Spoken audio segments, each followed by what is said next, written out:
পটল চিংড়ি করবো, তাই কড়াই তেল দিয়ে দুটো পাঁপড় আগেই ভেজে নিয়েছি। এই পাঁপড় ভাজা তেলের মধ্যে আবার পটল চিংড়ি হবে আমার। এখানে আমার তেল গরম হয়ে গেছে, পটলটা ভেজে নিচ্ছি আমি।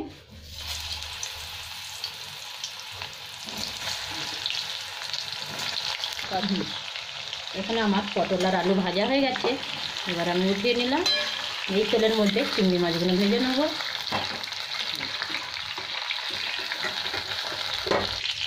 এবার আমি নুন আর হলুদ মেখে রেখেছি চিংড়ি মাছটা ভেজে নিচ্ছি। এখানে আমার 250 চিংড়ি মাছ।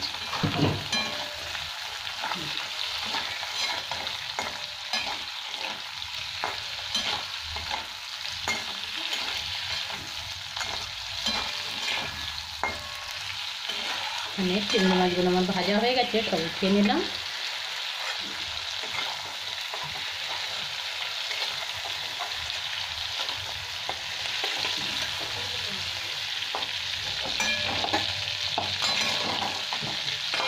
এই তেলের মধ্যেই একটু তেজপাতা আর গোটা জিরে দিয়ে দেবো।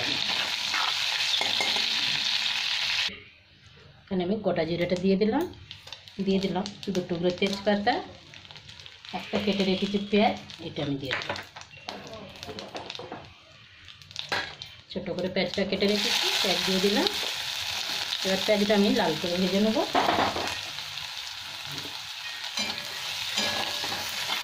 এখানে আমার পেঁয়াজটা লাল লাল করে ভাজা হয়ে গেছে। এবার দিচ্ছি আদা বাটাটা দিয়ে দিলাম 1 চামচ।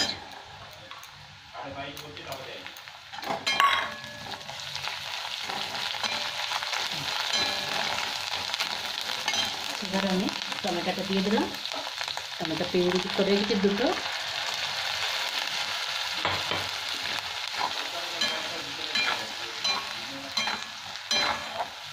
এবার একটু ভালো করে নাড়াচাড়া করে জলটা শুকিয়ে গেলে আমি মশলাগুলো দিয়ে দেবো।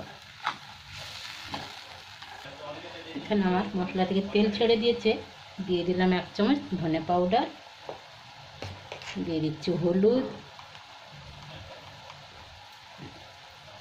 আর কালারের জন্য কাশ্মীরি লঙ্কার গুঁড়ো একটু দিয়ে দিলাম।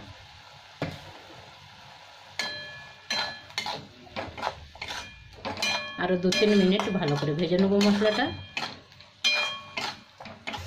এবার আমি এখানে নারকেল আর পোস্ত আর 1টা শুকনো লঙ্কা বেটে নিয়েছি। এইটাই হচ্ছে আমার মেন মশলা। আর এতে কিছু দেবো না আমি।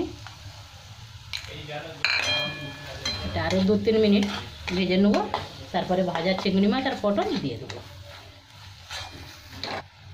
এখানে আমার তেল ছেড়ে দিয়েছে, পটল মশলাটা ভালো ভাজা হয়ে গেছে। এবার আমি আলু আর পটলটা দিয়ে দিলাম।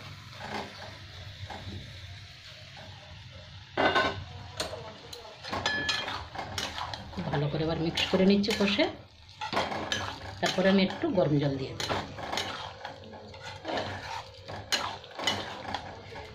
অল্প একটু নুন দিয়েছি মশলার মধ্যে ভাজার সময়। এবার একটু জল দিয়ে তারপরে চেখে রেখে তারপরে নুনটা দেবো। আরও 2 মিনিট ভালো করে ভেজে নিই। এবার আমি গরম জলটা দিয়ে দিচ্ছি।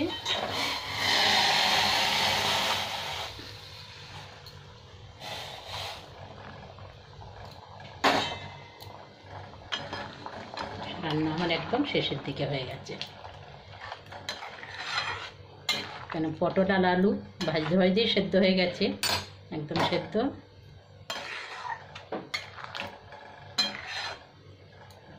এবার আমি চিংড়ি মাছটাও তুলে দিলাম।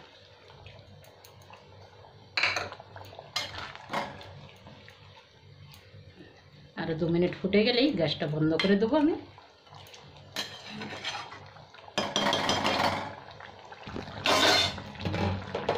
তরকারি আমার হয়ে গেছে, এবার গ্যাসটা বন্ধ করে দিলাম। তরকারি খুব সুন্দর সেন্ট আসছে, গরম মশলাও দেওয়া হয়ে গেছে সব কিছু। এবার আপনাদের যদি এই ভিডিওটা ভালো লাগে তাহলে অবশ্যই লাইক, সাবস্ক্রাইব, কমেন্ট, শেয়ার অবশ্যই করবেন। ধন্যবাদ।